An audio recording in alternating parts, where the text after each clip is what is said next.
Hi, friends. Ian Andrews here from Lakewood Alive. I'm joined by some real great friends of the organization. We're going to get into a really great Knowing Your Home discussion to kick off this year's series.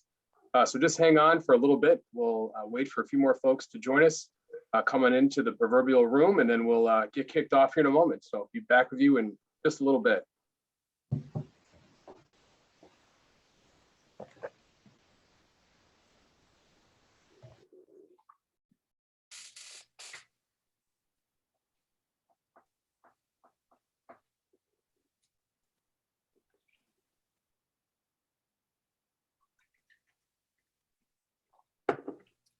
So are we in the green room now and you're running commercials? We are not that sophisticated. This is coming to you live from each one of our own unique situations. Welcome, everybody. I think we are up to about 20 folks. We'll give it just a little bit longer. We have some more people registered, but really thanks for joining us tonight, for being here. We're excited to kick off the 2021 Knowing Your Home series and doing it virtually for the second year. And we are really excited and raring to go. So we'll be back with you in just a bit. To our panelists, enjoy your own green rooms and any beverages that you may have.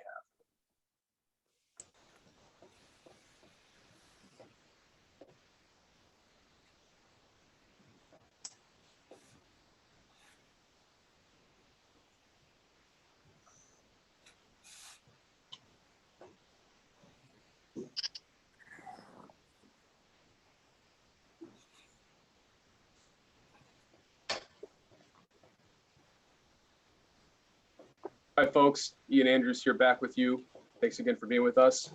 We're hosting tonight's Knowing Your Home kickoff. This is a webinar-based event, so you can see the panelists, but you can't see each other, and they are unable to see you. We'll get into how this is going to work here in just a moment, but want to give it just probably about another minute, maybe 30 seconds. We'll get people in, and we'll start some introductions and get started. So we'll be with you here momentarily.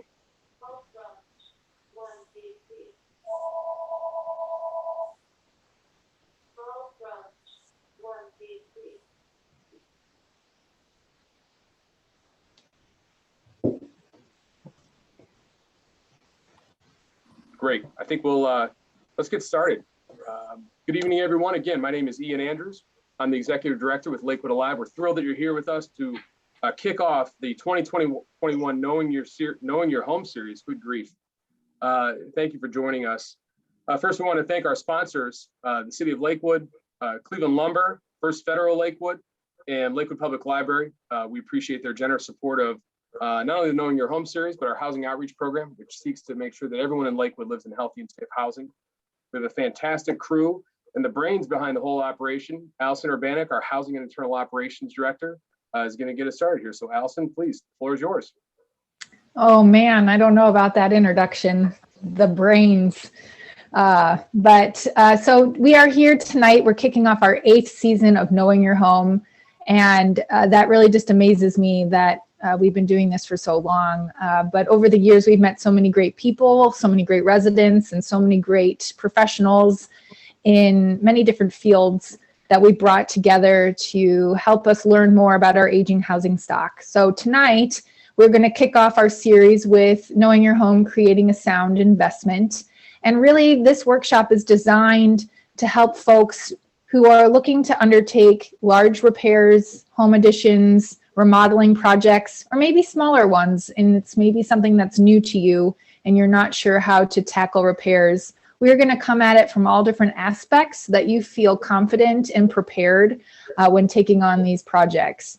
And we're going to talk about the stressors and the complications that go along with it and ways that we can maybe remedy them, kind of nip them in the butt before we get started so that we can get the best job done for the best price and making everyone as happy as possible. So tonight we have a great panel with us today. We have Bill Gaddis, we have Chuck McGetrick, Dana Paul, Justin Masklick from the City of Lakewood, Caroline Purcell from First Federal Lakewood, and Avi Selva from Cleveland Lumber. So we're going to have everyone do a brief introduction of themselves. But before we do that, if you have a question, we would love to hear from you. Please feel free to put that in the Q&A box at the bottom of your screen, and Ian will help us out by reading them out throughout the presentation. So, hey, Bill, could you tell us a little bit about yourself and what you do for a living? So I'm Bill Gatus. I was born in Lakewood, live in Lakewood, raised my family in Lakewood, or our family in Lakewood. I own a real estate appraisal and consulting firm. I've been doing this since 1974. I'm a member of the Appraisal Institute. I've done well in excess of 20,000 appraisals in our marketplace over many years. And I do consulting. I do small commercial, the whole residential gambit, and I'm a nice guy. So. Well, I was going to add that, but I'm glad that you did. So thank you. And so we have Chuck McGettrick. Chuck, would you take a moment and introduce yourself, please? Sure. My name is Chuck McGettrick. I'm the architect, and we've had a firm in Lakewood for 19 years. Been practicing for a few more than that. We live across the river in Rocky River, but I was born in Lakewood, and that gives me sort of a pass. I could consider myself a Lakewood resident, so to speak. Oh, I would think so, with being here 19 years. We'll give it to you. Thanks. Okay, and then we have Dana Paul from Prairie Stone. So Dana, can you tell us a little bit about yourself? Yes, hi, I'm Dana. I formed a company, Prairie Stone, probably about 12 years ago. Started buying and rehabbing houses, specifically in Lakewood. Have built 2 new ground-up homes in Lakewood as well. Wanted to just target Lakewood as my community. I live here, and wanted to help out the housing stock as much as possible. Unlike Bill, I'm not a very nice guy, so That's not true. Get that straight right away. I was going to say that too, but I'm glad that you said it. And then tonight we have Justin from the building department. Justin, if you want to take a moment to introduce yourself, please. Yeah, my name is Justin. I've been an inspector with the city of Lakewood for going on 6 years now. I'm a property maintenance inspector, and I also have my residential and commercial building license. So that means I handle anything from complaints about exterior, interior, all the way up to new residential and commercial construction. That is. Yeah, we get a pretty good scope out there. Yeah, that's great. We're glad to have you here. We have some good questions for you, and we think you'll be a big asset tonight. So thank you. So we've got Avi from Cleveland Lumber. Could you tell me a little bit about yourself, please?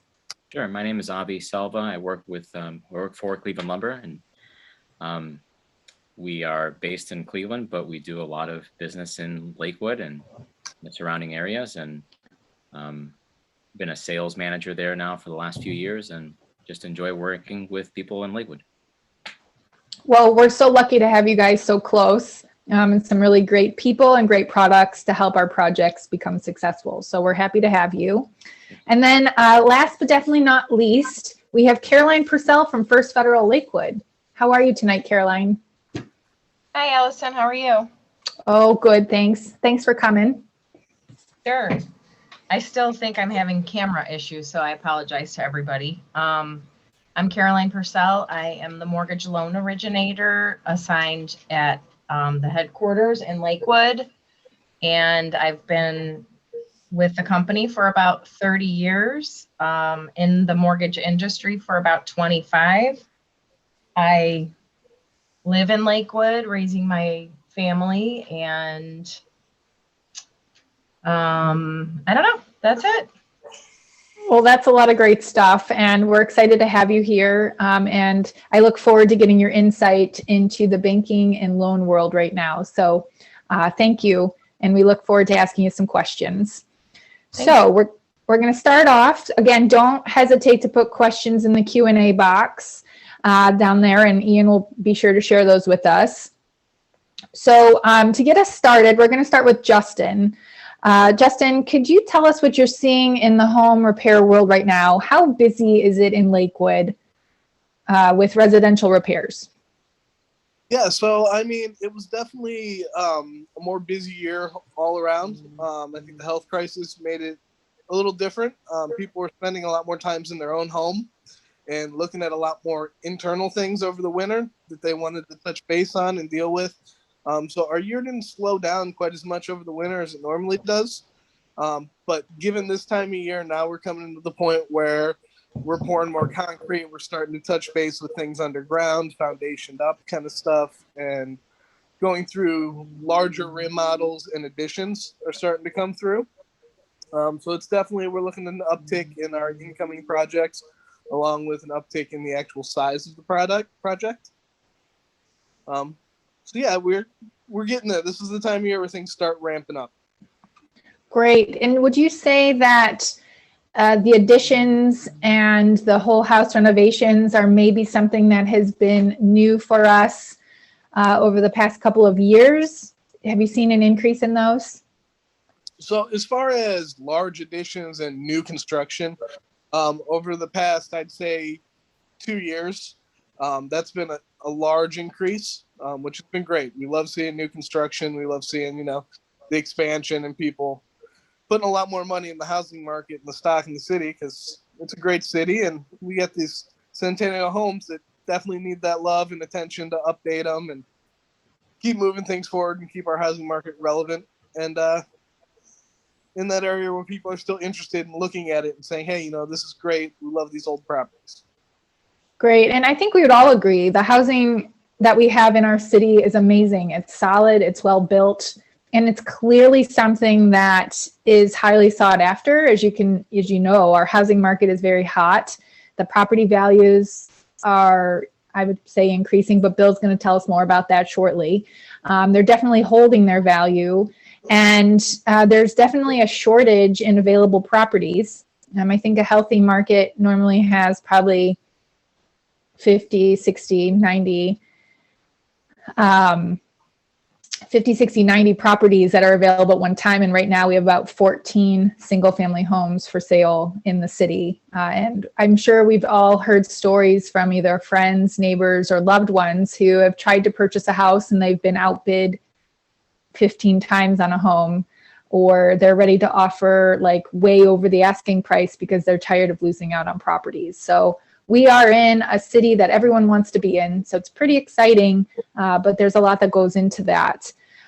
So Avi, can we talk about supply and demand right now? What is it looking like for materials? It's a challenging time right now. I think that anybody who's tried to purchase a refrigerator or any type of easily attainable product now knows that some of those items are becoming harder and harder to come by. Wood is another factor as well. We've seen price increases every month when, generally speaking, we see price increases maybe once, twice a year, 3 times a year. Right now, we're seeing a price increase every 30 days. And with those price increases, there's just a really lack of available product at any given time.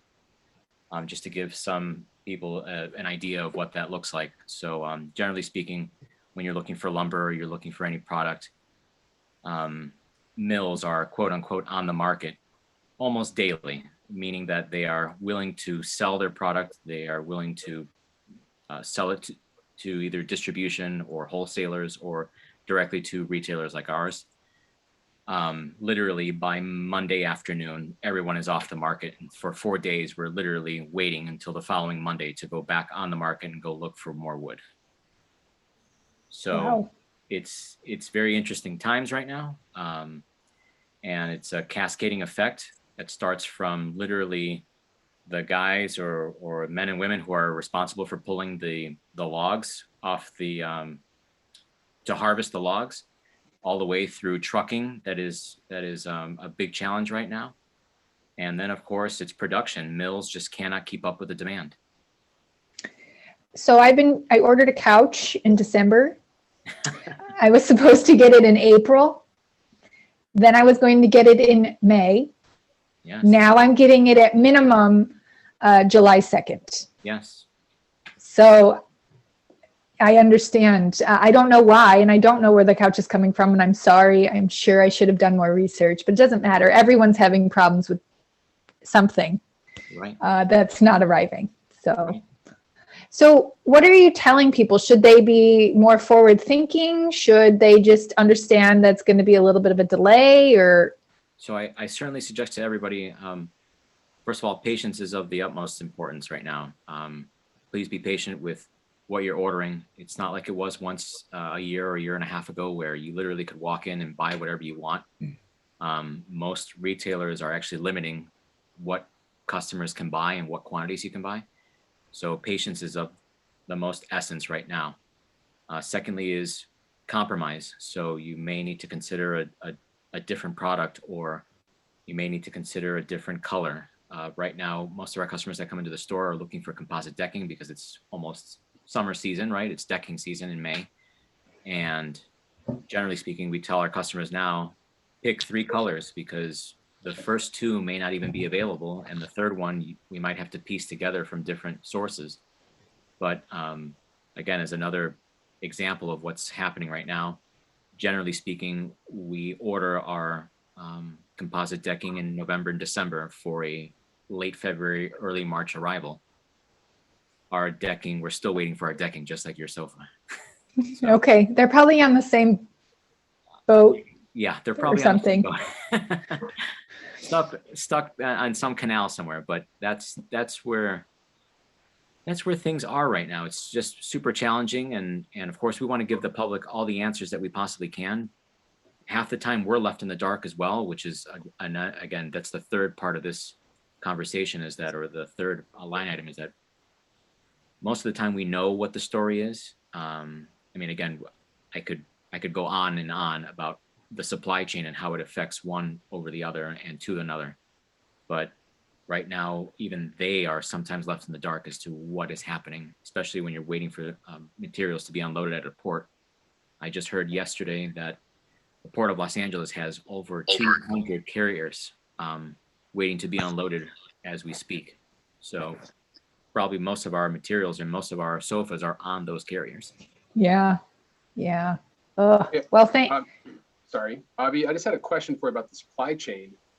Do you think that prices will potentially come back down once it normalizes, or do you think that even if it normalizes, it's just going to have such a ripple effect that these price increases that folks are seeing or will see may just become permanent? Well, there are a number of factors to consider, but not to just get lost in the details there. For example, OSB, 7/16 OSB, we were selling it 1 year ago to the day, basically, or to the week. We were selling it for just right around $10. It's right now being sold for $40 a sheet. That's a 4%, that's a 400% increase inside of 1 year. Do I think that it's going to capitulate down to $20 tomorrow? No, because that would mean that all of a sudden there would be a glut of material. There'd be all of a sudden an overproduction. And so that would drive prices down. Literally, it will take Dana to stop working for about 90 days for things to kind of slow down. And he's shaking his head right now. He can't stop working. So it's kind of a vicious cycle that we're experiencing right now. You can't stop working, but then again, we're dealing with these prices and really low interest rates. So a lot of things are driving what's happening right now. So long story short, Ian, is that prices are not really going to come down anytime soon. It will take a tectonic shift for that to really happen anytime soon. Got it. Thank you. Yeah, you talk about flipping the supply demand paradigm on its head, where you've got strong demand, limited supply, and even more limited supply because of all the delays that are taking place. So thank you. That's where I nerd out on economics. So thanks, Avi. You made his day today, Avi, so thank you. So Bill, can you tell us a little bit about the housing market and values and what you're seeing and hearing? You know, how are we doing right now in Lakewood? The Lakewood market is the hottest market in Northeast Ohio, bar none. It is for many reasons. A lot of what the development and such that has occurred over the past 10, 12 years or more, and certainly the inception of Lakewood Alive was really part of the birth of that and moving forward and working with the city. And so that has really enhance the appeal of the marketplace here. You know, value, the definition of value is a present worth of future benefits. And so when you get into Lakewood and you look at the future benefits of, you know, the schools, the libraries, the eateries, the development, and everything that has occurred sans the COVID, you know, slowdown, it's just been exponential relative to the walkability, the bikeability, and the historic housing, you know, that you can't replicate elsewhere. So that there's always that has enhanced the demand because of, you know, the administration's enhancing that, and you know in the safety forces. So what we see now is there's definitely a shortage of listings for, you know, because of the demand, but also, you know, it's really interesting. The COVID factor has pulled a lot of people out of the market from the perspective of wanting to sell. It's like, you know, we'd read the dynamic nature cyclically of the marketplace has waned a little bit because people are saying, well, you know, I don't know, I don't want to go out looking through houses. I don't want people coming through my house. You know, let's back off for a second, which has driven Avi's market and some of Dana's market relative to people wanting to restore their properties. And so usually when you put capital improvements in your house in a short time, you're not looking to sell tomorrow then too. It's like, well, we'll make it better. You know, I need that third bedroom or fourth bedroom, or I want the attic finished or whatever. So we do that and it makes you happy. So right now there is a shortage. I will, and it's just a statistical blip. You said there are 14 properties available. I just ran the thing and there's 17 available. Oh, 17. Okay. Well, it's better than I thought. Yeah. Better than I thought. But but that's relative to, I mean, there's you know, historically 100 or more available in the dynamic nature of our market segment. A problem that we're having currently is everybody talks value, okay, and value has a specific when it comes to real estate, a specific definition. The banks use it. What the typically informed buyer will do. Well, today we have such a shortage. To what your point earlier, Allison, people are just paying outlandish premiums for properties. And sometimes I'm doing consulting for banks and I says, hey, that's the price today, but that ain't the value, or isn't the value. Please excuse me, language. But it isn't the value of the property. And there's a little bit of a conundrum that occurs at that point in time. The thing I'm fearing, and not fearing negatively, it's just the normalcy of the cyclical nature of a marketplace, is that going forward, I think the inertia of the market's going to slow down a little bit. Probably within the next 6 to 12 months from what I read, interest rates are going to tweak up.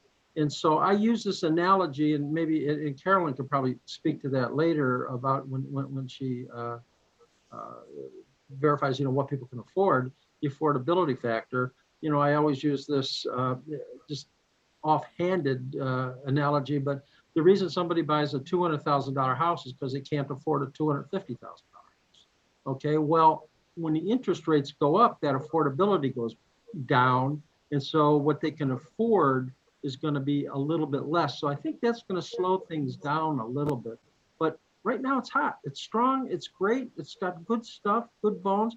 Interestingly, you know, we in our profession, through the Appraisal Institute and through the federal laws and stuff that we deal with, you know, had to address at the beginning what COVID was going to do to impact the values of the properties, and then to the collateral buyers that, you know, are the investors buying the loans.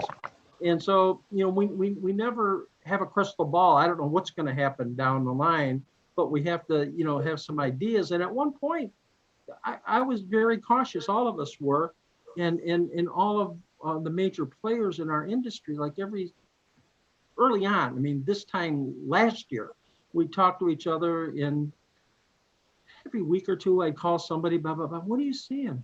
I'm not seeing things declining. They said, neither am I. And then I call somebody else from different market, and now we're a year down the line, and I haven't seen that the COVID negatively impact the values going forward at all. So that's what the single family property is doing. Now, in the single family properties, as you well know, in Lakewood, there are multi-segments of the markets. There's the, modest homes, the high-end homes, in the middle of the middle properties. Typically in the marketplace today, the higher end properties aren't as hot as the middle markets and lower markets. And that's just because there's, lesser buying pool, people, the affordability factor again. There's more people that can afford a $200,000 house than a $1.2 million house on the lake. Okay, so then there's less of that competition. So that's the single family market. The multifamily market is hot like you wouldn't believe hot.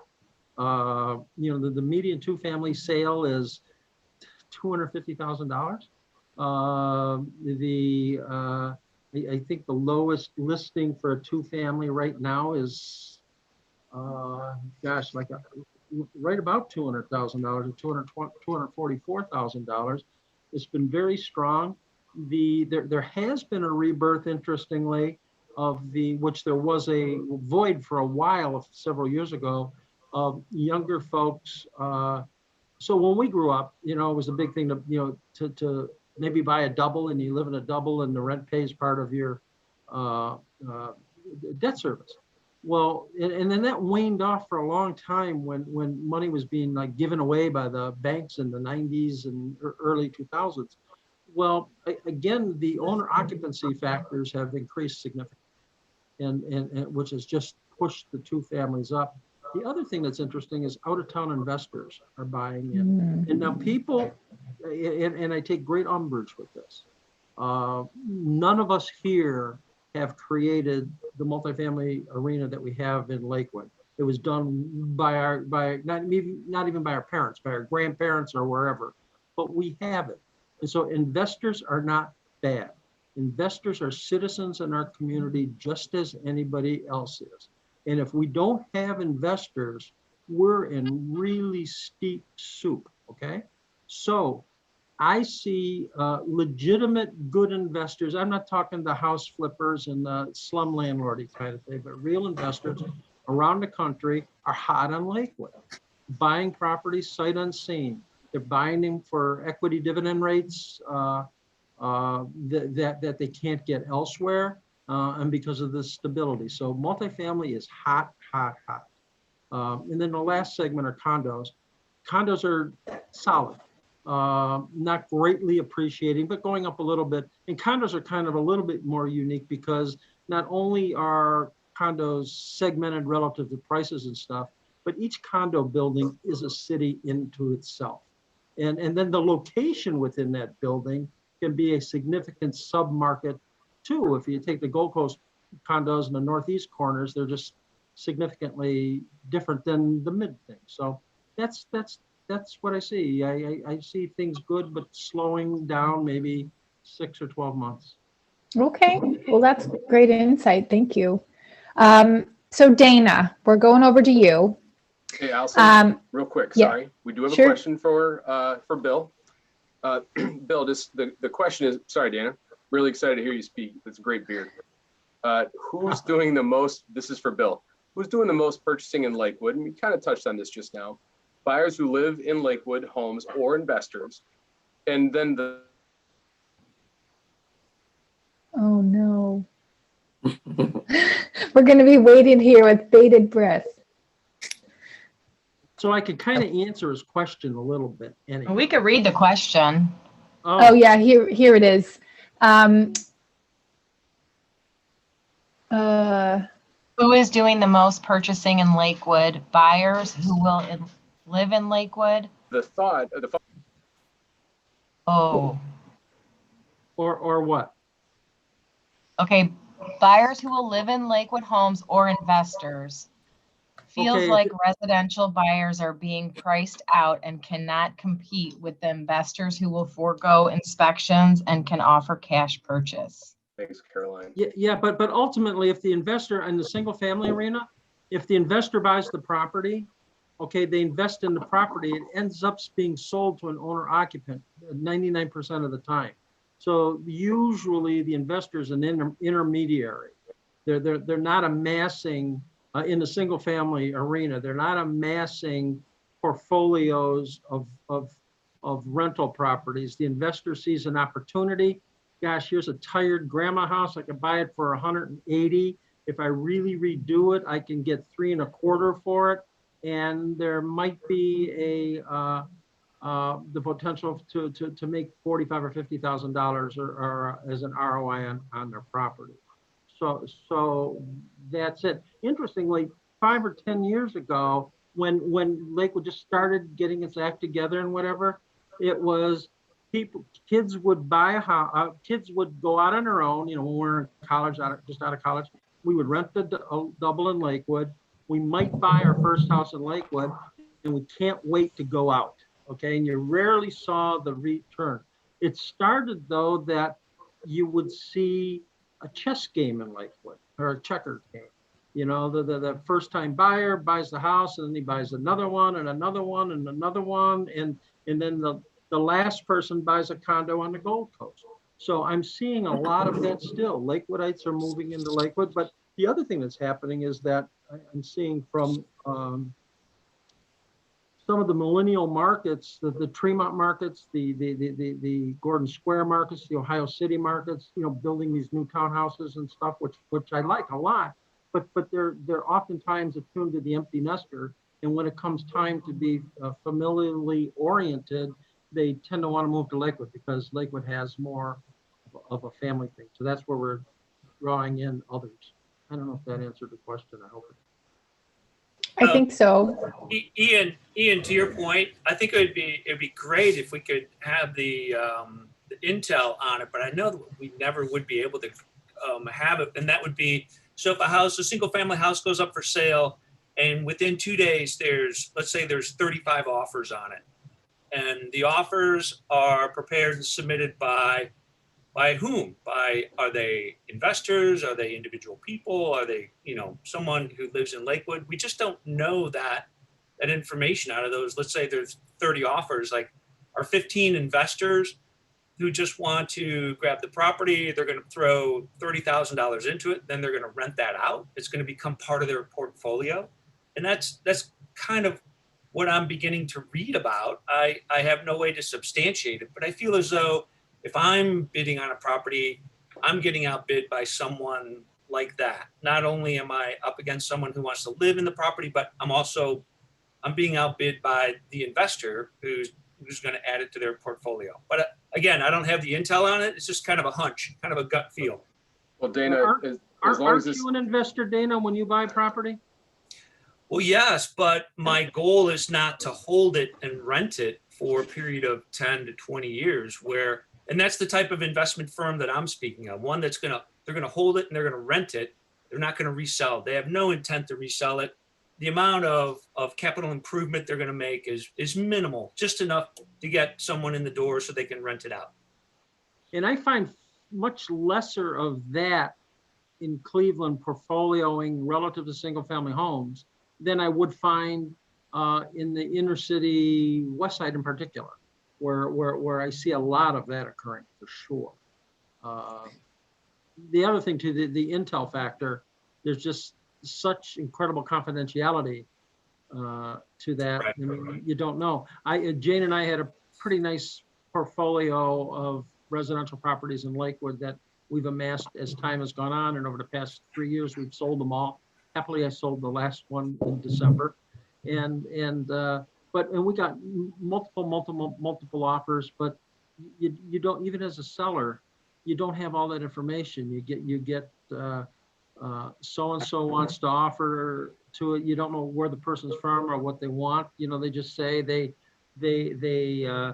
have a big thing down, or it's a cash offer or whatever, and you make determinations on financial things, not on who they are, what they are, where they're from, because there's discrimination that can occur. Right. Knowing all that stuff. Understood. Okay, so thank you for that.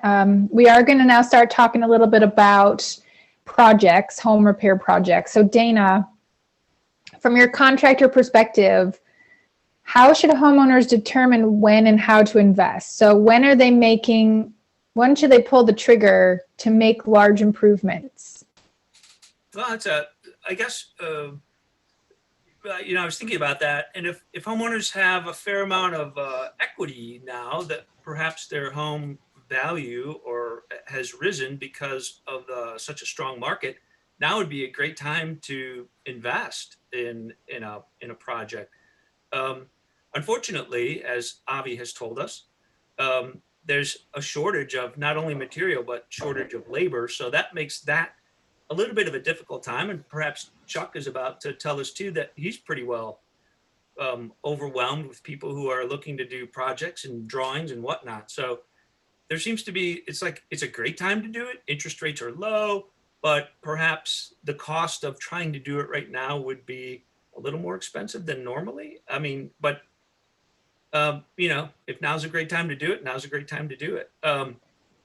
If you do find yourself in a position where you're looking to do a project and you have the equity to get involved in a larger project, I guess, aside from just looking at it as a pure investment, monetarily, you could look at it in the terms of different comforts, like thermal comfort or visual comfort or mobility comfort within the home. So is it a good time to invest for that based on the fact that you've got perhaps the equity in the house and you want to improve your quality of life? Then that's a great way to look at it too, as opposed to just looking at it purely in dollars and cents and value of the investment. And so when you're thinking about kitchens and bathrooms, so whether it's maybe work you've done with other people or properties that you have rehabbed, where do you find yourself, investing in luxury type things? So like kitchens, bathrooms, you could go from 0 to 60 real fast. Heated floors, rain showers that can fit 7 people and have benches in them.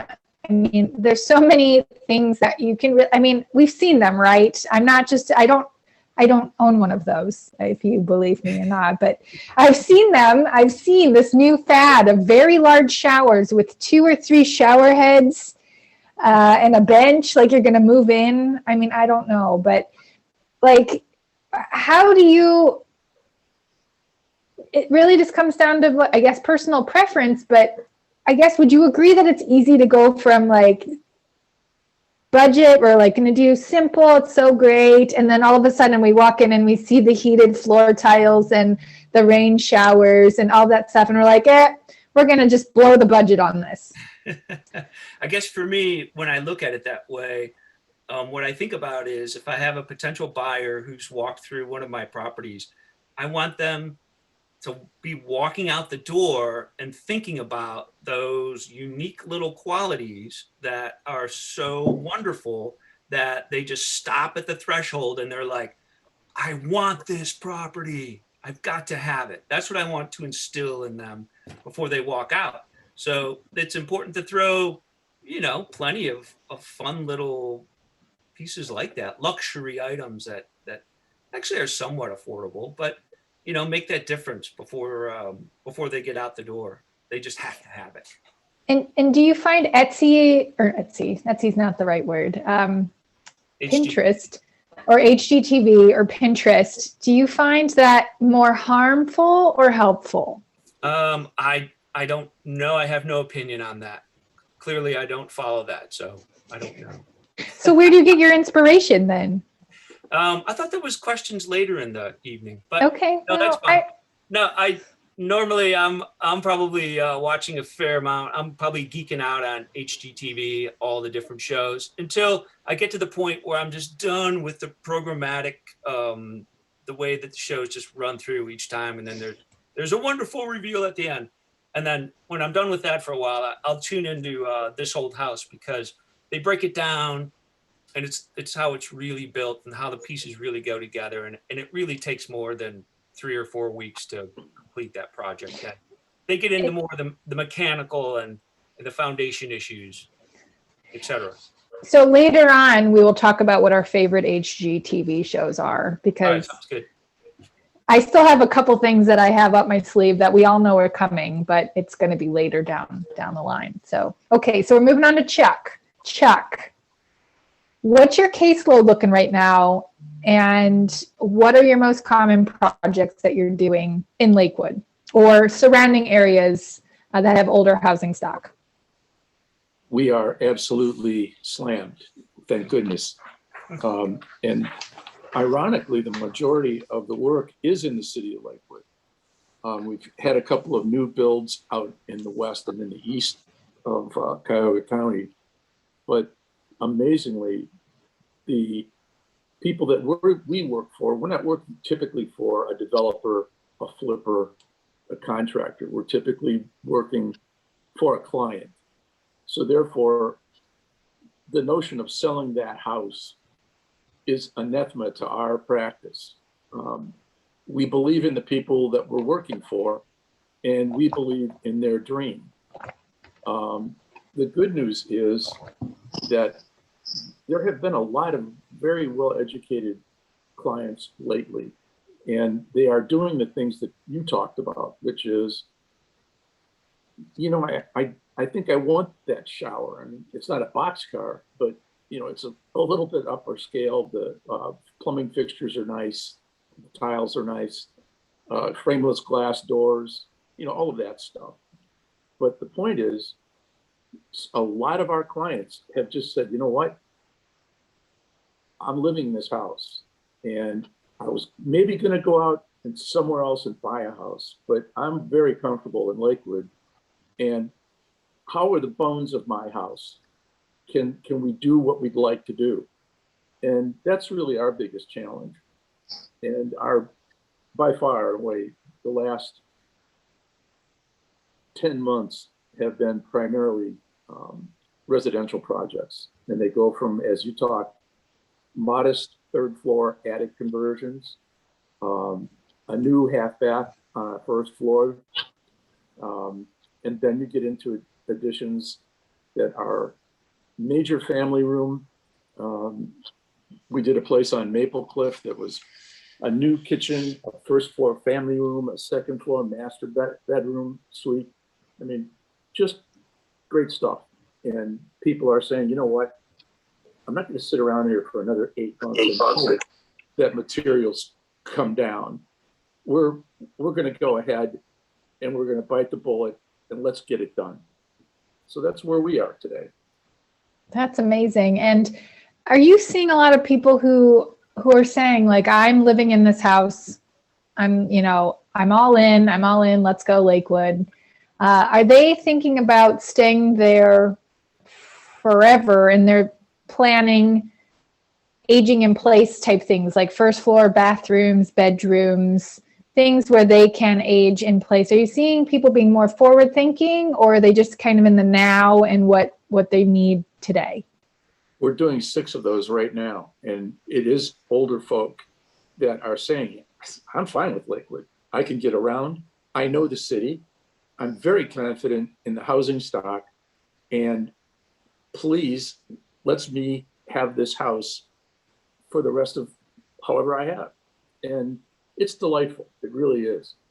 Yeah, that's great. I'm glad that we're having people being forward thinking and also having the ability to do that. It is difficult for some houses, based on our smaller lots and where we're located. But I think if there's a will, there might be a way in order to make things work out for folks.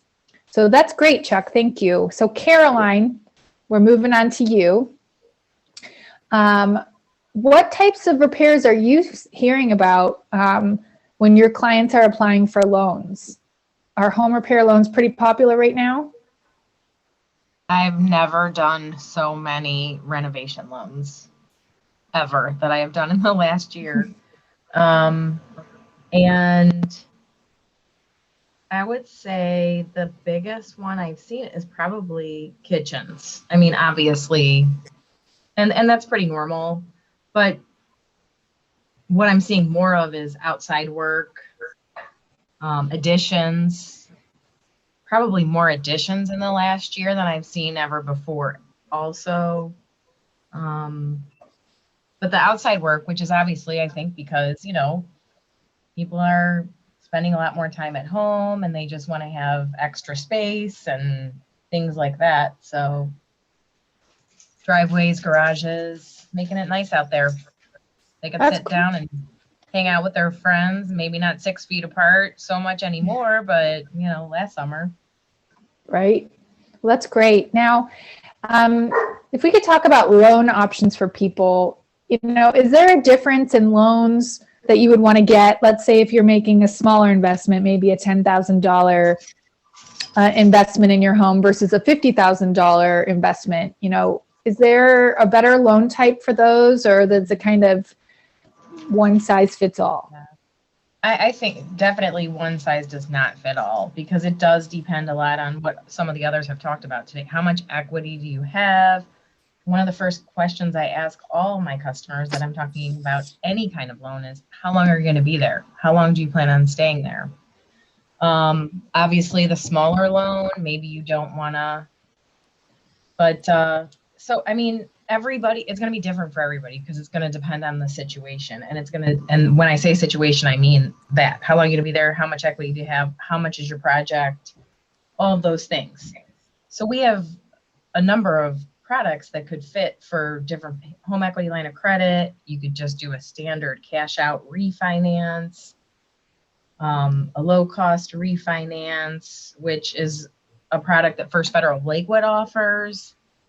That I think is a really good loan for somebody that has a very small mortgage right now or no mortgage at all, because it's a fixed rate product. I don't know how detailed you want me to get into it, but So if people want to learn more about those, and I mean, we're going to talk about First Federal because that's where you work, but in general, is it best to just pick up the phone and call someone, or check out what people have on their website, or what's the best way to get information? I'm kind of old school, so I would prefer a call. I mean, you're talking to somebody who used to meet with my customers all the time, and I'm still working at home now, so I haven't been able to do that. So I'm doing a lot of phone calls, sometimes a Zoom, sometimes but I think the best thing always is to talk to somebody, because you have to, I need to know the answers to those questions so I can give you the best option, or the best option I think exists for you. But yeah, you can always call me, or email obviously is good too. Going on to the website and Googling, it's just not as educational as I think it could be. Okay. I don't know. Sure. Well, that's great. We're at Lakewood Alive, we're old school. We like it when people call us. We always answer the phone. So we're right in the line with you. So we like to hear that about our partners. And can you talk a little bit about interest rates? And, Bill kind of did a little bit of nod to that, but what you're hearing about interest rates and what you think might happen maybe in the next 6 months? They did actually go up recently a little bit. And will they go up again? I mean, probably this year we'll see an increase. I don't think it'll be much. I will tell you this, for those that are asking about investors and everything, and this is about construction and everything, so I'm not going to get into, but it's a tough market. It's a tough market for buyers, and I have a whole bunch of pre-approvals that are just sitting here trying, and it's really, really rough. But sorry, I felt like I was losing you for a second. Oh, no, you're here. You're good. Okay. I lost my train of thought now. I'm so sorry. Oh, that's okay. I think Ian has a question for you, Caroline. So maybe okay. that will help you get find that thought. Yeah, I lost you guys Thanks. for a second, and then I lost it. All good. Oh, Thank I you. know what I was going to say. Oh, go ahead. Ian. Go ahead. No, go ahead, Caroline. It's fine. Oh, okay, I'll finish that. So what I was going to say is, as discouraging of a market as it is, the pricing for investment properties has increased. It's not going to help a cash offer, but and when I say that, I mean for all lenders, because Fannie Mae and Freddie Mac has upped the pricing for the purchase. This is TMI, but which means there's going to be more fees and a higher interest rate for investment loans. Okay, that's good to Along the know. rate, the subject of rate, yeah. So go ahead, Ian. Okay, we have a question. If you could just elaborate a little bit on the home style loan, just what's needed for a down payment, what kind of condition does the house need to be in, and the amount that you potentially borrow through that product. Okay, so a home style loan is really nice because the loan to value can be up to 95% on an owner occupied property. And it could be for a refinance, or it could also be for a purchase. And even better is that the value of the home is actually going to be based on the completion of the project. So you're going to pay for a kitchen to be remodeled, and you're going to expect that there's going to be an increase in your value. The appraiser is going to base the value on the completion, which gives you more equity to borrow. So if you're somebody that doesn't have a lot of equity, you still could probably do the home style loan. And what a lot of people don't know is that you can do it with a purchase. It's a little bit hard because you have to have a general contractor, no DIY on that one. But so up to 95%, and for an investor, it's lower. Great. And then Caroline, just to put things into perspective, right now, for people who are thinking about doing repairs and potentially refinancing and using that to take money out to do repairs, what is a good interest rate right now that people could get, just to put it into perspective? Like, I know my interest rate is 4.25, which is high compared to what it could be. But, what are interest rates that you're seeing right now on Oh, Allison, loans? we need to talk about that. I know. It's on my list. Okay. I'll remember. I'm going to put that on my list, and then that'll be it. So anyways, so a regular refinance for a 30-year fix, let's say 80% loan amount compared to value, is going to be around 3.225% today. So if you are going to do a cash out refinance, you're going to see an increase in that because there's a pricing adjustment. You keep hearing me talk about the pricing adjustments. So what that basically means is there's a higher cost for those loans, and we typically would roll those into the rate at the customer's choice. But with a home style loan, that's another thing. It's not considered a cash out, so the rate stays the same as if you were just doing a no cash out refinance. All right. So it sounds like there's a lot of good options for people who are thinking about using these types of loan products. So great. Thank you. Okay. So we're moving on to you, Justin. Let's talk a little bit about the building department and what it looks like right now during COVID. So how do people apply for things? How can they talk to people about home repairs? What's the best way to communicate with you?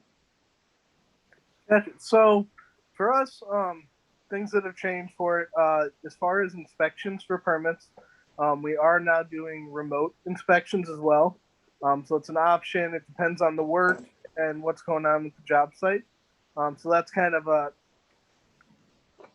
at the inspector's discretion. We like to still try and be on site in front of somebody. It makes it a whole lot easier for us and the client if when we're looking at something and we don't think it looks right or you're not matching up to your plans, that we can be on site and still look at those things. So for inspections, remote's an option. We still try and lean more towards an in-person inspection. Things have changed a lot as far as submitting for your plan approvals and your permits. We've always tried to be a little more progressive on our applications in Lakewood, move forward with a lot more online things before the cities. So we've still kept pushing that along with keeping the old analog ways still there. We got a lot of people that don't want to go online. They don't want to create an account with CitizenServe, submit through online. So we obviously still take, yep. That's me. I don't want to do that. Yeah. So we still obviously accept all those ways. But with the online, it does streamline the whole process. It makes it easier. for us, a lot of times it makes it easier for the person submitting because now you have this hub you can go to. You're not calling in, and God bless our admin staff. They're great. The blood of our office, but you call in and you can talk to one of three people. You got to tell your whole story over. You know, this is who I talked to last time. Is where with the online, you have your account, you have your hub. You go in there, you got a question, you put it in there. You get an answer on that hub. It's all centralized. So that's been great. And yeah, we do have right now in the building department, we did lose one of our plumbing inspectors. He's retired. And we're losing Joe as well this week. He's retiring. So we got a little staff moving around. It's great. We're very happy for them retiring. As far as in my field, I'm a lot younger than everybody else. So seeing those guys walk away that are 20, 30 years experience in the field, you know, that experience and that knowledge it's irreplaceable. We got good guys lined up coming through, filling those voids. But we did lose some of that experience. It's not exactly the easiest jobs to replace either. Nobody's growing up as a kid saying, oh, I want to be an inspector when I grow up. So getting guys in there, we got a pretty good group. But yeah, I mean, we're not looking, we're getting to the point we're coming back. The city had suspended certificate of code compliance inspections for property transfers. We're getting to the point where we're starting to look at getting those starting up again, which is great. We love getting in there, doing those inspections. For better or for worse, it's great for us to get in there and let people know what they're looking at when they're getting to a house as far as the city's code and the codified ordinance. So we're looking at those coming back as well, hopefully soon.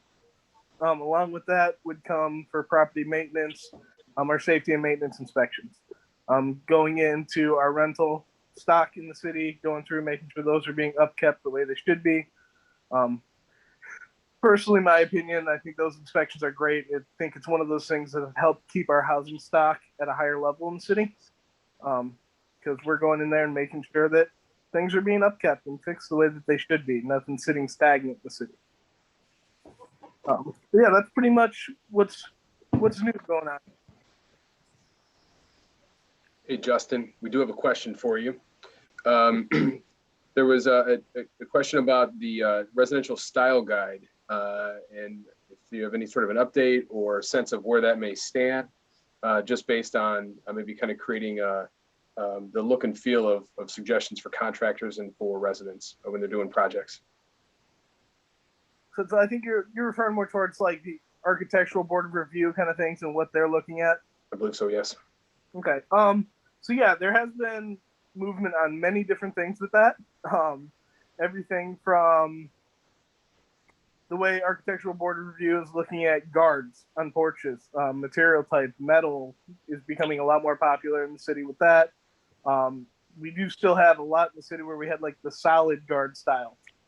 So all those things are being looked at. Fence ordinances are being reviewed and changed.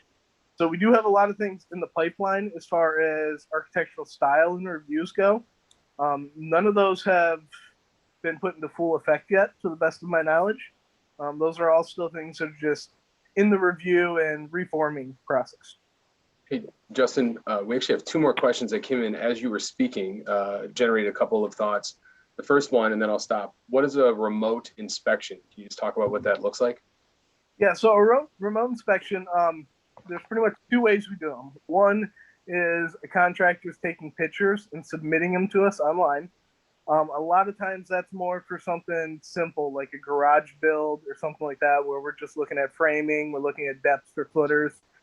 So we do get some of those. And the other option is we do live FaceTime calls with people.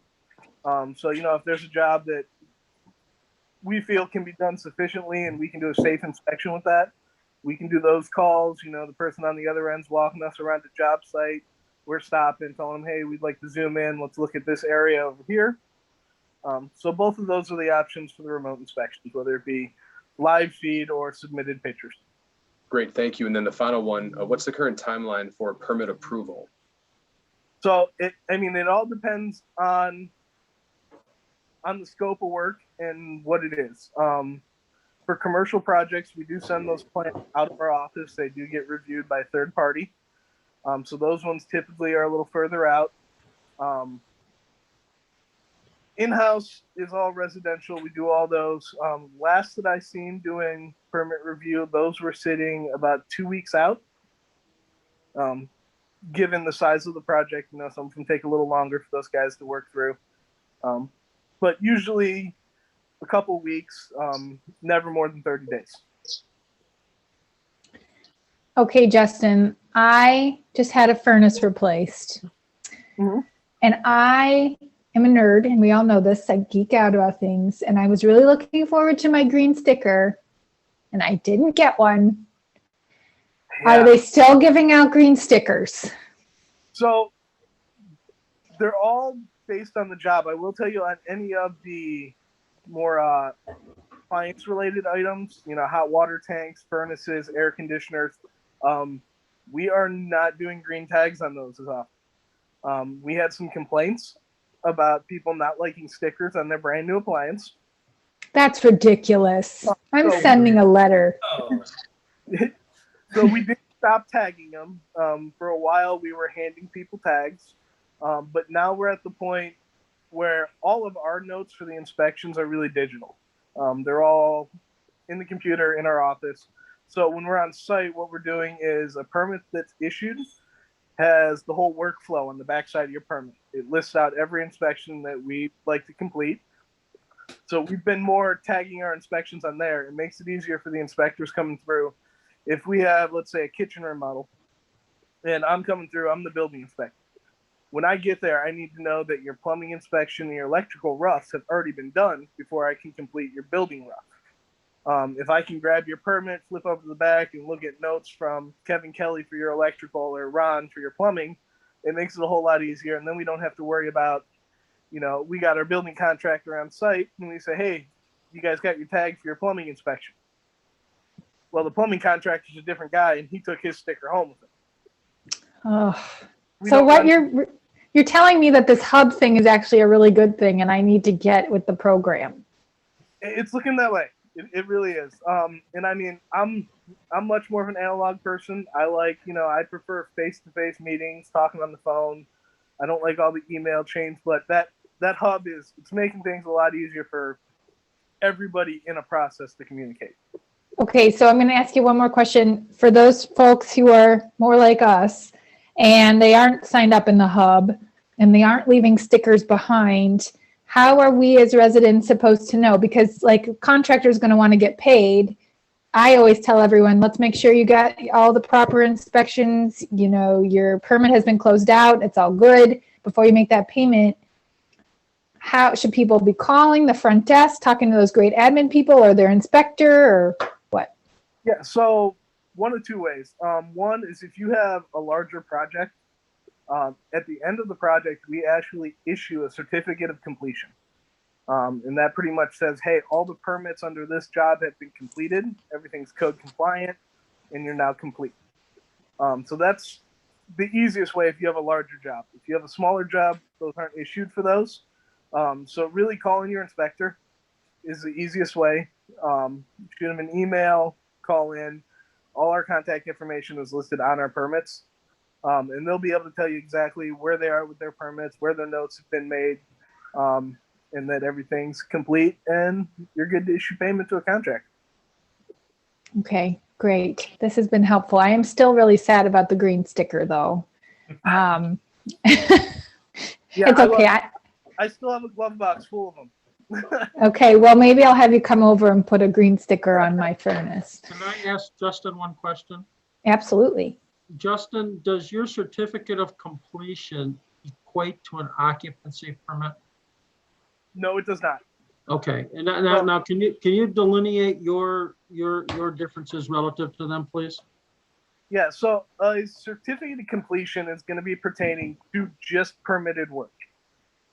As where your certificate of occupancy is not going to be tied to any person. A certificate of occupancy actually stays with the property.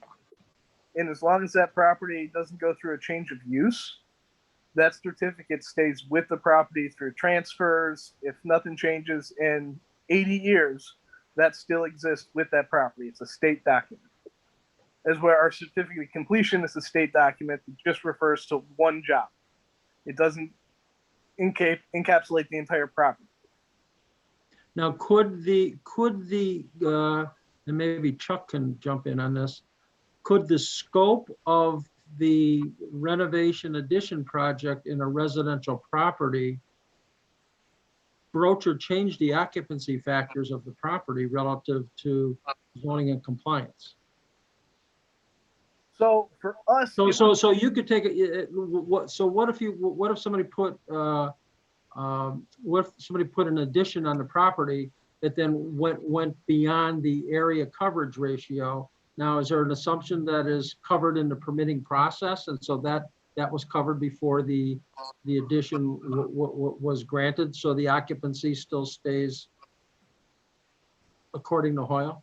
If you exceeded the lot coverage, Yeah. you would be caught or reminded of that at the time of plan review. Okay. So you would have had to go to the Board of Zoning Appeals and had them approve the increase in the percentage of lot coverage. Once that's done, you have it, but it's that one time only. So what do you mean one time only? But does that then becomes a part of the fact that you then have a legal occupancy for it, and it's not a grandfathered use then, right? I mean, No, it's up to snuff. It's with the property. For instance, Okay. the area coverage for Lakewood is 25%. Mm-hmm. If you want 30 and you have a persuasive argument and you are granted the variance, you can proceed with your addition and that variance stays with that property. Excellent. Thank you. Yep. Okay, cool. Well, thank you. That was great. Now I'm going to move into some general questions. But before I do that, Caroline, I have a question that is not on our list, but I just want to get to it before we move on. If you're getting a loan through what financial institution, do you need to submit receipts, or like how can you get a loan for a certain amount of dollars? I want $30,000 to put in my real fancy bathroom and kitchen. Do I need to submit estimates or plans? How do I get access to that $30,000? So, I mean, it depends on what kind of a loan you're doing and what kind of equity you have. So if you're not actually doing a renovation loan, we don't care. You're taking cash out on a refinance, do your thing, go on vacation with your money or whatever. But if you're doing a renovation loan, then there's a lot of information that we do need from the general contractor. Cost breakdown, a very, very detailed cost breakdown. If there's anything structural, or if it's a big project, we do require plans and specs from your architect, Chuck. And they have to be licensed and insured. We get a lot of information from them. So it's not just a receipt like, hey, you did this. It's a lot more complicated than that. But it also protects a customer from maybe having a contractor that maybe isn't licensed and insured and they don't know not to ask that. And it also maybe a contractor is going to ask them for a whole bunch of money up front, but we're holding the funds back. And then what happens, just to touch on that really quick. So if you're doing a renovation project and we're holding funds back, we do inspections every time the general contractor wants a draw. So that's another requirement. So they go out there, they check, make sure everything's complete. They give them the money. A third is how that works on a renovation loan. Okay, that's great information. Thank you. I could ramble all day and I feel like I kind of am, but no, you're doing it's a great. lot. This is important information. Thank you. Yes, Bill. Real quick, Allison, I do a lot of prospective and hypothetical appraisals relative to what is going to be done to the property and what's going to be worth afterwards. It's imperative that I get a set of plan specs and cost breakdown. I need all of that to incorporate within my prospective appraisal report. So owners are aware of that. It can't be on a napkin or something like that. It has to be a formal document. Okay, great. Okay, so Chuck, I'm going to ask you a question here. And then Dana, feel free to chime in also. When do you need an architect? When is a good time to get one involved? Well, I'm of course going to say right from the get-go, right? And there's my phone number. No, the new residential code of Ohio has made residential contracting and professional services far more rigorous than it was even 3 years ago. Now the building department wants heat loss calculations. They want all of the HVAC calculations. They want the electrical sizing. They want the panel diagrams, the circuit diagrams, structural, all of that now, which was before something that an architect could say, well, our general contractor is going to supply that information. For instance, a mechanical contractor, they're going to supply that information prior to the commencement of any of that work. Not anymore. Now you need to have all of that bundled in a set of plans to be reviewed for permit. Now, do you find it helpful, Dana, when you're thinking about a project to bring in an architect or a designer, an architect, we'll stick with that wording, an architect, to help you kind of get your concept and your plan together? The answer is yes, and it's architect and or designer as well. So no, I like the way you originally phrased it. Actually, I have a designer I work with, industrial designer that I work with on some very initial concepts. And then once we've churned that around and noodled that around quite a bit, then we'll start to bring in an architect and engineers as necessary. Absolutely. So for people who are longtime friends of Knowing Your Home and hear me, I give all my stories, you know all about my life.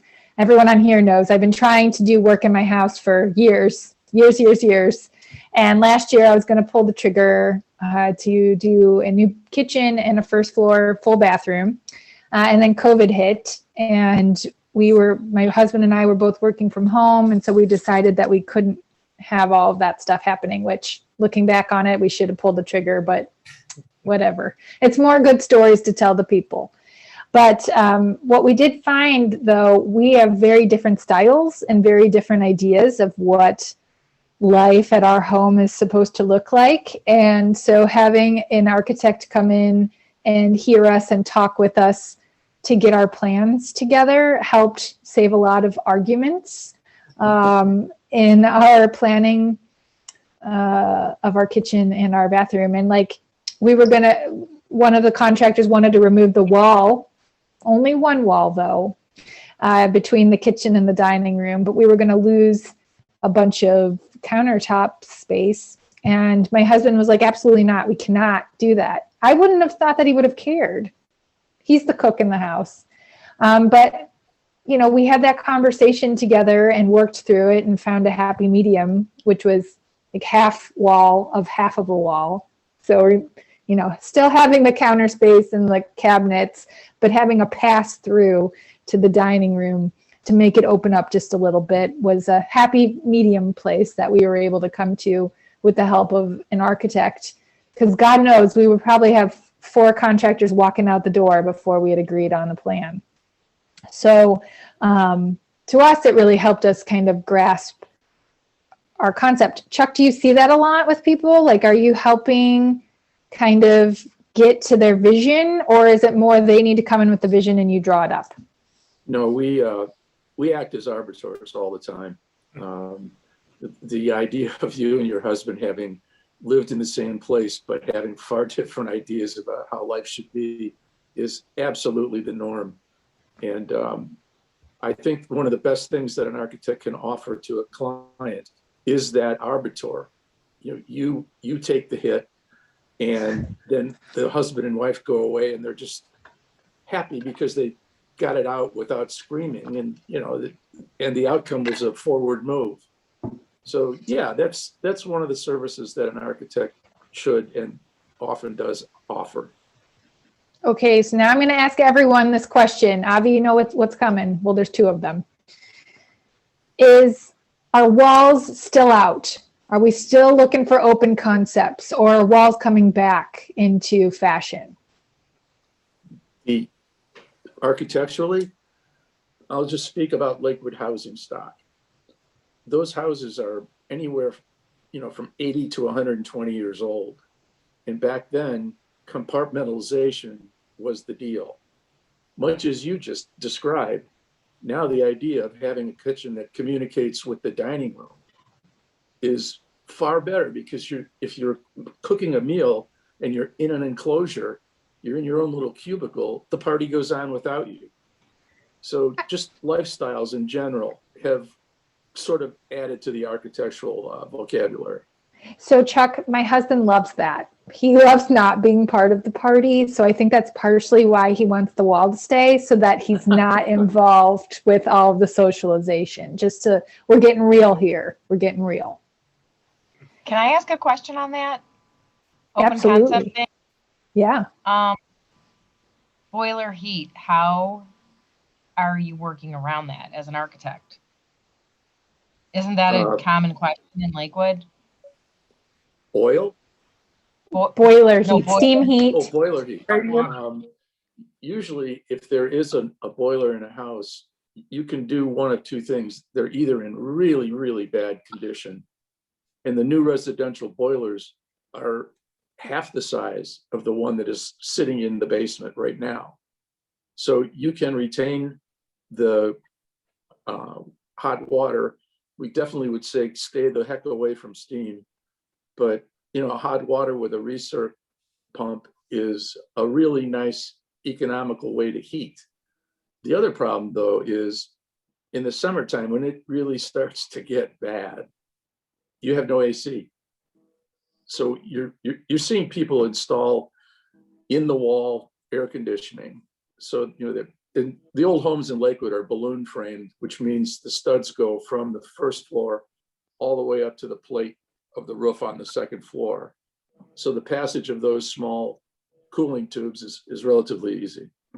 So when you're removing the walls, though, Chuck, what do you do with the radiators that may have been against a wall? Like, how do you keep your radiators with an open concept? The radiators will be, are you saying, and you're going to keep the hot water heat? Yes, in this scenario, I guess.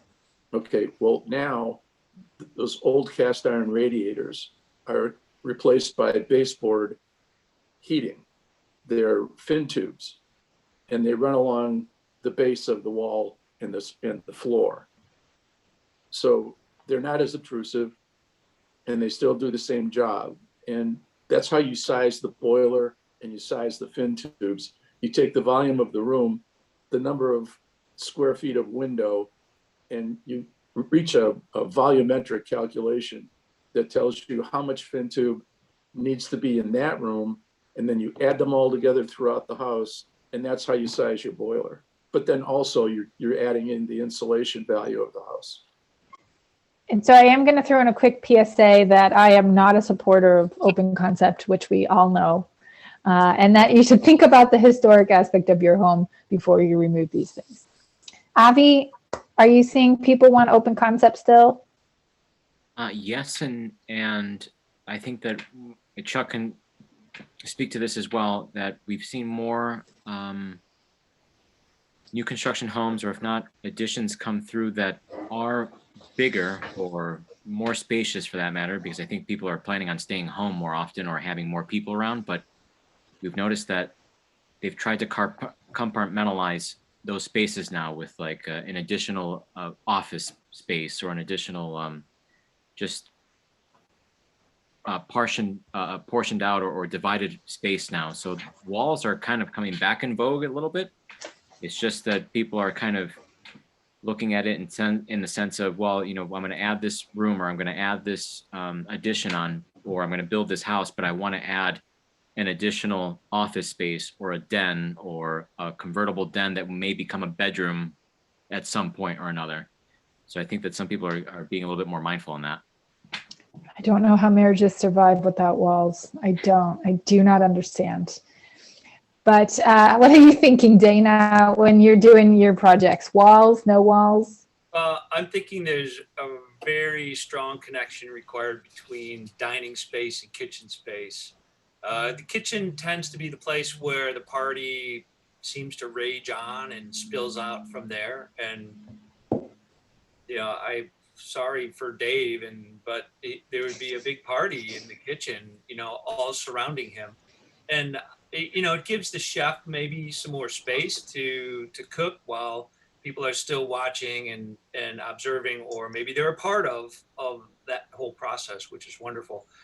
I think as far as just like a wide open concept, as far as I'm concerned, I think it's starting to shrink back to be more compartmentalized, where certain rooms connect together and certain rooms do not. And I would imagine, especially after what Avi said too, like after COVID and we've all been home and somebody's trying to have a little bit of peace and quiet, but even in a room, maybe on the second floor where the first floor is completely open, well, you're going to really hear what's going on. So that's my 2 cents on it.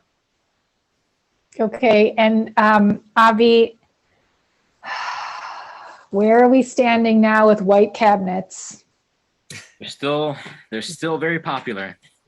Still flying off the shelves. I don't understand. Do people not live in their homes? Do they not have children and dogs that are running around and like shaking their heads and having grimy fingers? Can I ask one more question in regards to that, Allison? Can I ask one about it? Absolutely, yes. So white cabinets are not as obtrusive in my mind as gray luxury vinyl tile. Would you please stop selling gray LVP, please? Sorry. Here to stay. So, okay, so we're still seeing gray and white be hot. Yes. Okay, and then everyone's opinion on countertops. What are the hot countertops now? Are we still in stone, granite, marble? Haven't had my kitchen done yet, so I don't have any of those I things. do a ton of new construction stuff, and historically it was granite. Significantly more now are quartz-based products. Quartz-based products are, in my mind, better because they're microbionic, where the granite isn't. They have similar wear. I have quartz base and I love it. And interesting, it's a supply and demand thing. 20 years ago, 15 years ago, when quartz came out, it was probably a third less than granite. Now it's twice the cost of granite because of the supply and demand factor. So the marketplace is saying that they prefer the quartz base. Hey team, I've got a couple of questions along this track, so I'm going to sort of try to group them together a little bit. The thoughts are, or the questions are, what are some of the most strategic investments that you can do to increase the resale value? New garage, painting your house. Folks also want to know, how do you manage repair for items that are out of stock? They're finding it difficult to find, like particular vinyl siding color that matches existing. And then the final piece along those lines, how complex is it putting in a bathroom on the third floor where no bathroom existed before? So all sort of home repair projects, but got a question about what's going to increase resale value? What do we do when we're having a hard time finding things? And then specifically, I want a third floor bathroom where one didn't exist. Well, maybe we start with the third floor bathroom in Justin. What do you need to do to make that happen? Yeah, so third floor bathroom, especially in Lakewood, it can be complicated given your house. Typically in Lakewood, we're not looking at third floors being finished habitable spaces. So you're now looking at taking a space that was incidental storage and now converting it to an area that would be habitable if you're putting a bathroom in. So you're looking at getting your headroom requirements, your egress requirements to that area, given, if you're a single family, multifamily home. As far as the logistics of getting things there, because of Lakewood being older homes and everything balloon frame, logistics aren't that bad. It's more taking a 100-year-old home and getting that area to meet current code standards. We do have a lot of steep roofs in Lakewood, so that makes getting your headroom requirements a little harder sometimes. But then again, in Lakewood, sometimes you go up there and you can put 10-foot ceilings in your attic. That's what I have. They're great. Yeah, it's very dependent on your home and your construction, but it's mostly getting those egresses and that height requirements where they need to be. Justin, one last one that I'd love to jump in on too is that on the third floor, oftentimes the joists that were used were sized specifically just for storage and not for the loads that they would have to be now. So those joists are undersized, and it almost comes to the point where you'd have to come back in and maybe tear up the floor and completely redo the structure of the second floor ceiling. And that gets really complicated. So be careful there.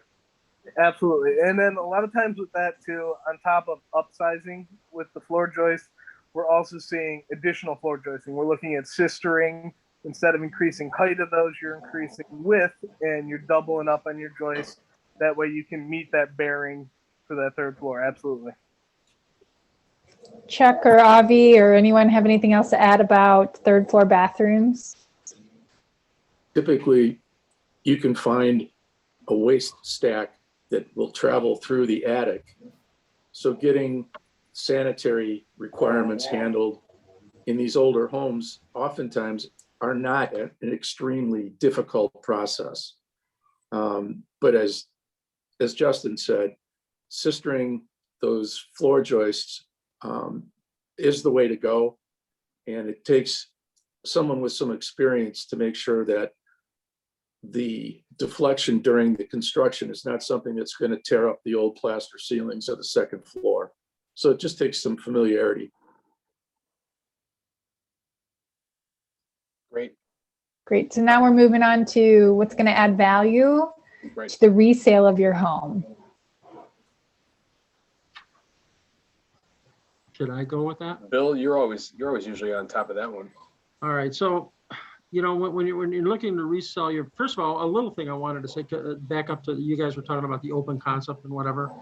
The one thing I had heard, and I tend to agree with both Dana and Chuck, relative to marrying kitchens with dining area and creating that open area, even in an older home, that's really cool. There's no, and I'm not blowing smoke at them, but there's nobody in this marketplace that has been better at bringing that to fruition than Dana. Dana marries the old with the new so well, so seamless. It's like, God, I know it's new, but it looks like it's been there. And I mean, and that's just major, major, major cool. And that's also goes to Chuck's design factors. And I've worked with both those projects all the time.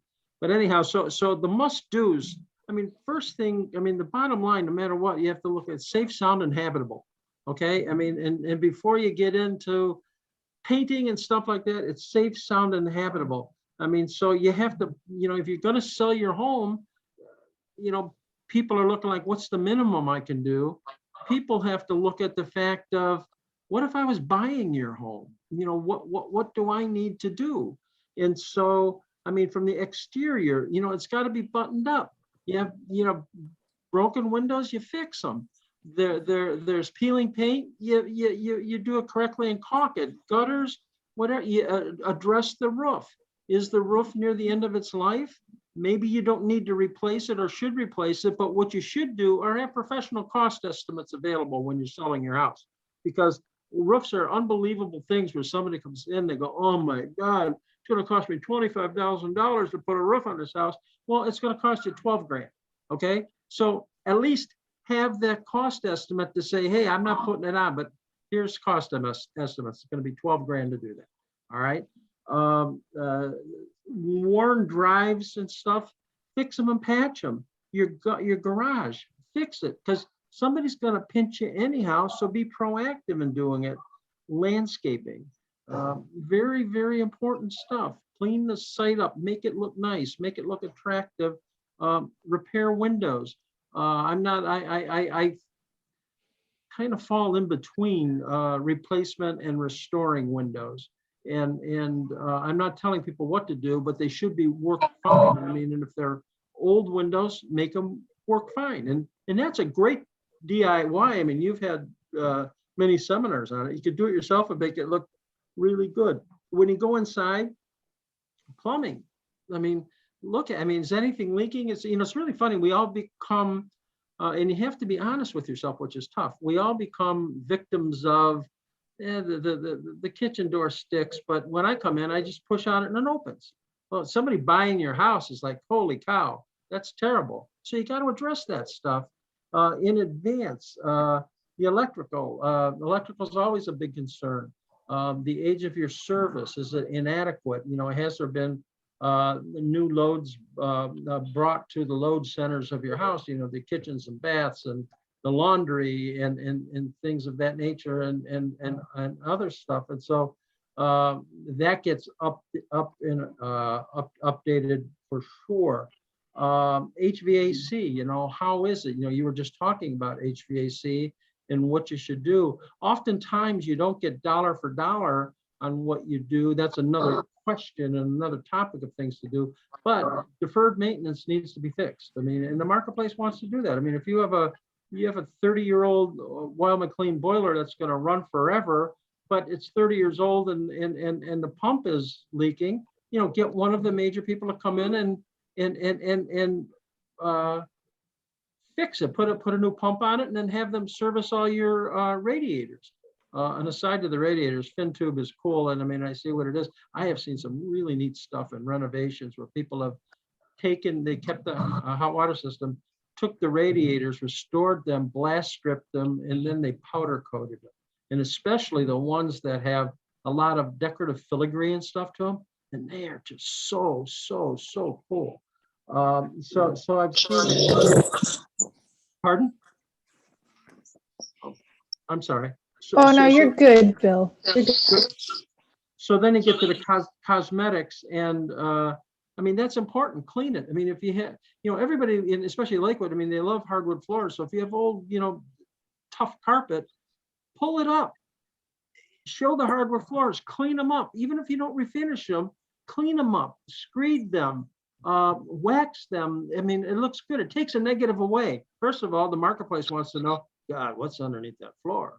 But when it's taken away, then they know that. To the cosmetics, the marketplace today is gray. Okay, and so and if you have a period home, I mean, and there's many palettes of gray. Don't get me wrong, but if you have a Lakewood home and that has enameled woodwork and it's done really well, and you have that gray, boy, it pops and sells that house. It's just really, really cool stuff. Kitchens and baths, you have to make judgments about it, because oftentimes you don't get full return on them unless it's really garbage. Because remember, whenever you take something out, even though it's minor, I mean, it might have some minor contributory value, it still has some value. So you're throwing something away that has value to put something new in. And if you're just replacing one component in the house, but not doing the whole animal, it really doesn't kick you up to the next level. So you want to fix it and make it decent for sure. And I always use the thought with folks is that, can they buy a house, move into it? It's not, I love the street, I love the design of the house. Kitchen's not what I want, but I can use it, and that they can live in the house and use the house and do it as time goes on, as we're able to do that. So those are very important things to do. Understand, be honest with yourself. You have to understand what marketplace you're in. It's very tough to be honest with yourself. But what market segment you're in, you're not in a $400,000 home on Hall Avenue. It's a $190,000 house. That's nice. And deal within the scope and the budget of that. When you're brokering your house, I'm a big fan. I mean, I've I've done consulting on this all the time, that you have to use a Lakewood realtor. You just have to. Your Aunt Tilly could be the greatest realtor in the world in Strong's, okay? She doesn't play well in Lakewood. And I've seen people not be able to sell their home just because they had the wrong people marketing. Not that they were bad people, they just weren't Lakewood. And to that point, most really good realtors, and I am one. I don't practice, but I've been one since 1974, and a member of the board of realtors and all that stuff. But I don't sell. But I know. But the fact of the matter is that probably 10-15% of the realtors make 80 or 90% of the money, if those numbers work. But anyhow, but those people know their market, and they will give you a list before they sell your house of do this, boom, boom, boom, boom, boom, boom, boom, boom, boom, because it's going to help me do that. So get their data and just be fully informed of what the marketplace is doing by looking and reading and that. And don't rely on your Uncle Al, who's a great guy, but he hasn't done anything in the real estate market since 1970. Great. Thanks Thank for you, that, Bill. We all got an Uncle Al. That's right. Hey, Yeah, so we do. the third of the three, if I can go to Avi, how do you manage repair for items that are out of stock? This one person's having a hard time finding vinyl siding color, but just kind of in general, folks are having a hard time finding various products. So how do you manage repairs for that? Pull out the Rolodex and start calling as many places as you possibly can. I mean, I hate to say it that way, but literally that's what we've all gotten used to in the last year or so. We try to point people in many different directions. Vinyl siding, of course, in this marketplace could have come from a number of different resources. But we certainly, if you bring in a piece, we try to match it to ours. And if we can't find it, we try to direct you to where it might be. Got it. I do have a question for Allison, actually, if you don't mind. We have someone who said they're having a really hard time tracking down contractors who want to take someone's job, especially some smaller jobs. In particular, they want to have, as Bill was mentioning, some work done on their glass panels, rope pulleys, etc. Some low dollar projects. Just can't get return phone calls. So how can they find contractors who will take on those types of projects? They can also tune into our Knowing Your Home workshop in the future, right? Yeah, we do have a window one coming up with Lakewood Hardware towards the end of the season. Yeah. But Could I add something real quick, just regarding the vinyl siding? I just happened to be in Sherwin-Williams like just yesterday, and they have paint for vinyl siding. Perhaps what the homeowner could do is match the texture with something that Avi has, and then take their existing siding and get a color match, and they perhaps could match it that way. I don't know. Potential option. You have to kind of think out of the box completely and look at different options. Very good. Thank you, Dana. that's great, Dana. Thanks. So people can give me a call. I'm happy to talk through different repairs and help people find folks. You can always contact Lakewood Hardware or Cleveland Lumber. They're happy to help you find contractors. The only thing I can tell you is be patient. Contractors, just as you've heard tonight, are busy, busy, busy, and they're hard to get a hold of. And we just all need to be patient. Patience is a virtue when dealing with home repairs in normal times, and it's really good for you when you're doing it in COVID times. So please feel free to reach out. You can find my contact information on the website, or give us a call. Happy to help you out. So we are nearing the end of our time. Ian, I guess this would be a good time. If you have any other questions, feel free to get those in. And I have two questions that I want to ask folks before we wrap up. So I guess this might be for either Justin, Dana, Chuck, and Avi, or anyone really. What is a trend that you are seeing that you're liking? You're liking what you're seeing in new trends in terms of home repairs. Is it a color or a product or anything that's really getting you excited this season? I'm going to say the new trend that I like to see is either a mudroom. Maybe it's not an addition, but maybe it's creating a space as you enter into into your house which is your normal entry. Maybe it's a back door, side door, whatever it is, but it's a mud room. But it's not just a mud room. It's enough space to have throw down all your, coats, clothes, whatever. But then you also have a dog wash in it. A dog wash. Oh, that would be nice. I mean, how many I people so in want Lakewood? that. How many people in Lakewood walk their dog? I mean, people are walking the dogs all the time. So I would love to have one of those myself. Okay. Avi? Honestly, right now we've seen a pretty big push for restoring some old millwork in homes, especially in and around Lakewood. And specifically, it's the really cool old base and shoe and casing that for a while we saw just people just coming in to order all new stuff and just tear out all the old stuff and paint it all gray and paint it all white. But all of a sudden now there's this resurgence of trying to maintain that old aesthetic. And so that's also been a shortcoming right now as well. But that's what's been picking up steam lately in the last year, probably. That's awesome. How about you, Justin? Any trends? Yeah, I'm right there with the restoring the old wood. I've gotten a lot more questions about people, where can I find something to match the pattern of this trim, or people talking to us about how to restore and get those old built-ins that were just beautiful back to wood, stripping them down. I'm a furniture guy. I do a lot of building. I love the old natural wood on everything. So seeing that come back, I love.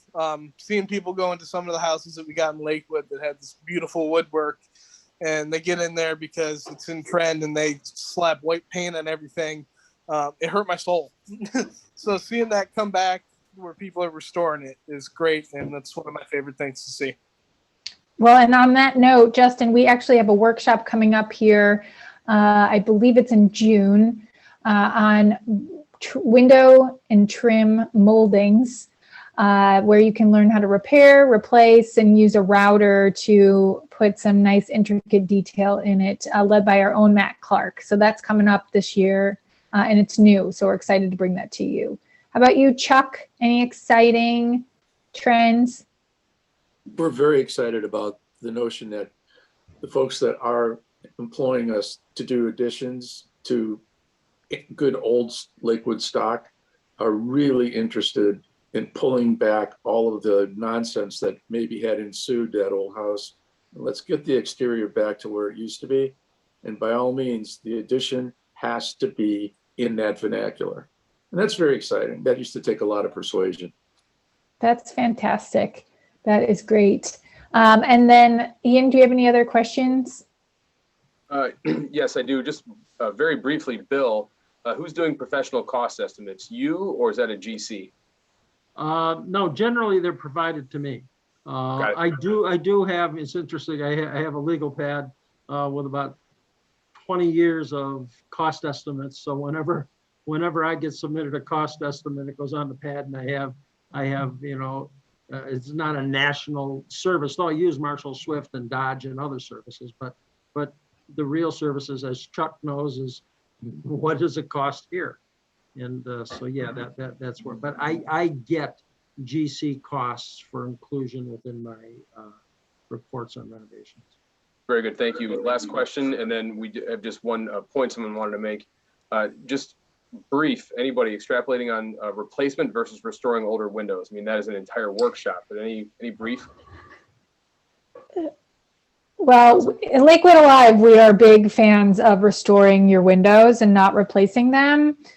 Anytime you call and ask about that, you're going to hear that little bit of a spiel about why you should try to save your windows as much as you can, because they're amazing and they lasted 100 years. And if we just repair them, they'll probably last another 100 years.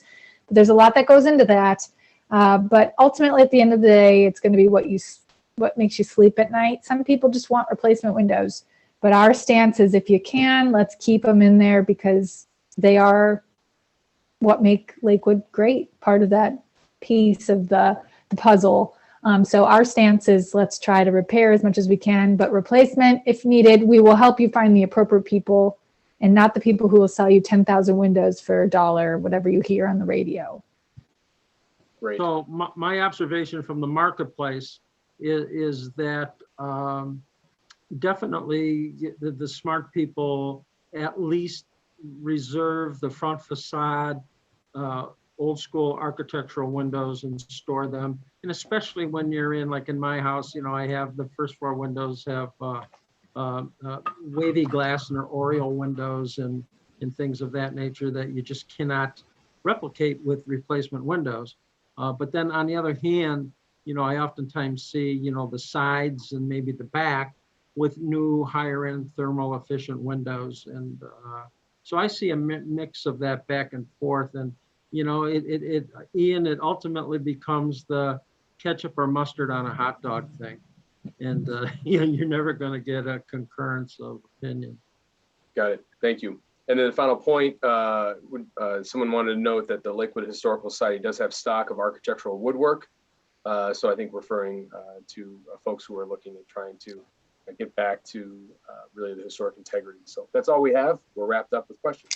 Okay, so I have one last question for everyone before we say goodnight. And I'm just going to ask all of you to leave us with a tip or a takeaway that you think will be, just mind-blowing for people after this conversation. How can a tip that will help us achieve our goal of these large-scale projects, saving us money, time, and tears. So what is that one takeaway? And we're going to start with you, Avi. Patience and compromise. That's it. Great. Caroline, any thoughts? I'm going to touch on what you said earlier, do what you want to do to make yourself comfortable in your house and love it and love being in it. Great. I love that. Dana? I would say put it in writing, regardless of the size of the project or the scope. If you're dealing with a contractor, dealing with an architect, just make sure that before you both walk away and you think you know what you want them to do, that it's in writing somehow. And that takes time. You can't just be like, hey, can you fix that? Yeah, I can fix that. Fine. You haven't had a meeting of the mind yet. You really need to get it in writing. I'm going to do, these 10 or 15 things. Put it in writing. And that is a great takeaway that we teach at How to Contract a Repair. And that is coming up too very soon. So we have an exciting schedule for us. Okay, Justin, what's a takeaway? Communication for us. We're not a secret office. I know we're in the basement of City Hall, but call us. Sooner the better, especially with projects. People get an idea in their head sometimes, and then they call us and they see, oh, well, this is what the state's going to require for me to do those things. And it makes things harder if you call us later in a job idea. Call us soon. We're happy to give advice, point in directions. It's all about communication for our office. Love it. Okay, Bill, what's a takeaway? Your home is not an investment. It's your primary residence, as that's where you live and it's part of your neighborhood. So enjoy it. Monies that you spend, you can't necessarily make a dollar for dollar decision. If it costs more than what it's going to increase in the value of your property, and you're going to be there for 20 years and you can afford it, do it and enjoy it. And your enjoyment is the amortization of the difference. And again, just enjoy it and don't spend money just to spend money because I want to increase my investment. That sounds great. Okay, Chuck, your last little tidbit. That's what they call me.